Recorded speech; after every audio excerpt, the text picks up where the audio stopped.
Oh, le focus il se fait pas là. Salut à tous, aujourd'hui première vidéo sur YouTube. J'ai remarqué que sur YouTube il y avait beaucoup de vidéos de présentation et d'essais de véhicules modernes. Et moi j'aimerais beaucoup mettre en avant du coup les véhicules appelés Youngtimer, des années 80 voire 70 jusqu'aux années 2000-2005 à peu près. Du coup n'hésitez pas à vous abonner, beaucoup de contenu à venir. Je vais commencer sans plus tarder avec mon véhicule que j'ai depuis 1 an et demi, qui est un véhicule plutôt rare, peu commun on va dire, surtout dans cette configuration. Donc voilà, abonnez-vous et je vais commencer. Donc la voici, c'est une BMW E32 735i de 1991 en boîte mécanique. Donc comme je le disais, c'est un véhicule qui est assez peu courant. On entend surtout parler des séries 5 E34 de l'époque et encore plus des séries 3 E30. Donc c'est la deuxième génération de série 7. La première c'était la E23. Juste après il y a eu la E38 qui est sûrement la plus connue, qui est apparue dans les films comme Le Transporteur ou James Bond. De l'extérieur elle fait beaucoup penser à la série 5 E34 avec un peu plus d'aérodynamisme je trouve, surtout au niveau de l'arrière.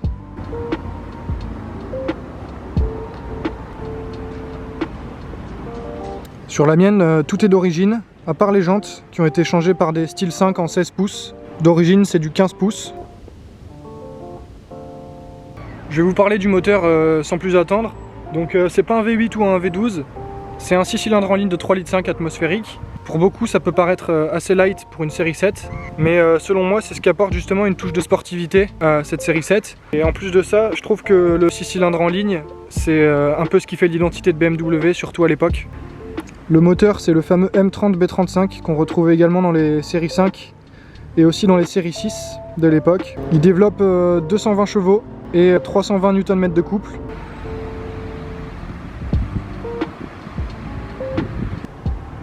Elle a un intérieur cuir noir qui est assez bien conservé.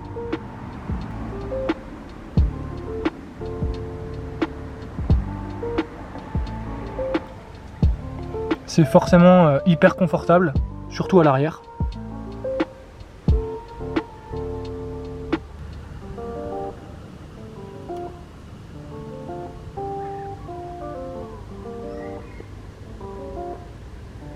Elle a aussi un toit ouvrant.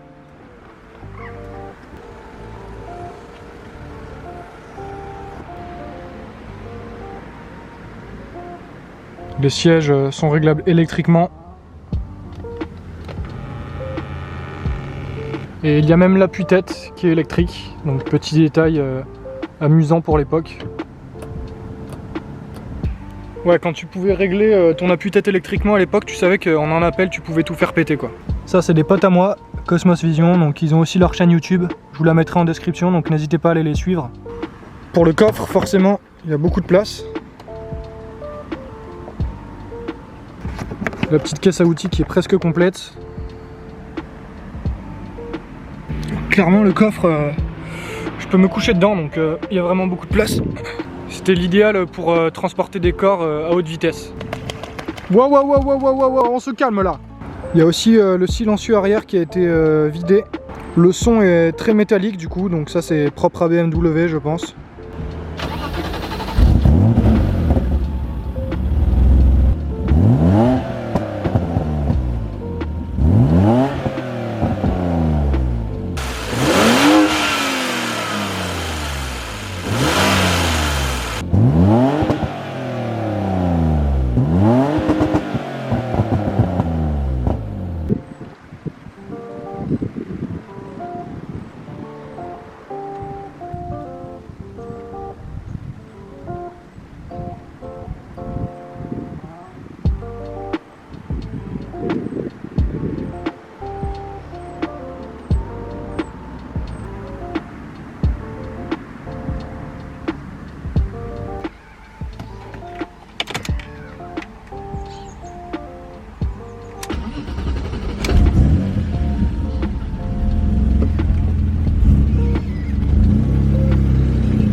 qui est vraiment sympa en fait avec cette voiture, c'est que les amortisseurs ils ont vraiment été super bien travaillés comparé aux voitures qu'on peut retrouver aujourd'hui sur le marché. C'est à la fois ferme et souple en fait. Tous les petits défauts sur la route, les petits nids de poules, les petits dodanes là, tout petits, là, les dodanes insupportables, on les sent à peine. Ça fait pas mal au dos, c'est pas du tout tape-cul pour le gabarit de la voiture. Ça travaille assez bien dans les virages quand même. Donc voilà pour la présentation globale de la voiture. Faut savoir que c'est une voiture que j'utilise presque tous les jours. Donc c'est extrêmement confortable, ça s'utilise parfaitement au quotidien, excepté pour le gabarit de la voiture. Il faut pouvoir trouver des places suffisamment grandes parce qu'elle fait presque 5 mètres de long. Mais d'un côté, c'est pas une voiture qu'on va garer n'importe où. Si on prend soin un minimum de ses affaires, c'est quand même à éviter, quoi. Pour la consommation, il faut compter aux alentours des 15 litres en moyenne.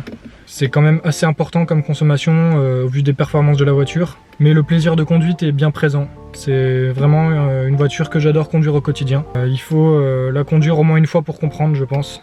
Que ce soit le moteur, le confort de la voiture, l'allure de la voiture. C'est vraiment un véhicule que j'adore. Voilà, c'est terminé pour cette première vidéo. J'espère qu'elle vous aura plu.